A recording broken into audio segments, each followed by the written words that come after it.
माझा बाप फॉलो तुला पागल झाले का रे तू? ये डर के साथ ये व्लॉग चालू हो चुका है. तो सकाळ सकाळी मी चालली आहे घनसोलीला इंटरव्ह्यूसाठी. निघाल्या धुमासाड असं ट्रॅफिक भेटलेलं आहे. आज मी छत्री पण विसरली आणि कोट पण विसरली आहे. सो असंच बारिश में भीग भीग के जाना पडेगा.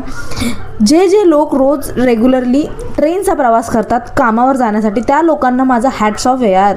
म्हणजे तुम्ही लोक माझ्यासाठी देव आहे देव. कारण मी करूच नाही शकत. एका दिवसात माझी जी वाट लागले ना भाई साहब, मतलब नहीं मैं नहीं कर सकती. मैं बनी नहीं हूँ ट्रेन के लिए जाने के लिए. आणि ह्याच एका कारणामुळे आज मी बेरोजगार आहे आणि घरी बसली आहे. मला वाटतं आजचा दिवसच खराब होता कारण जिथे बघू तिथे भांडणच चालू होते. सो घरी आल्यानंतर मला ना आज अळणी रस्सा खायची खूप जास्त क्रेविंग होत होती. मग मी माझ्या पुरतं चिकन आणलं आणि अळणी रस्सा बनवला. माझा बाप फॉलो तुला पागल झाले का रे तू? सुरेश साधं फॉलो तुला. मेरे दोस्त के डर के साथ हम ये ब्लॉग समाप्त करते हैं. मिलेंगे नेक्स्ट ब्लॉग में. ओके.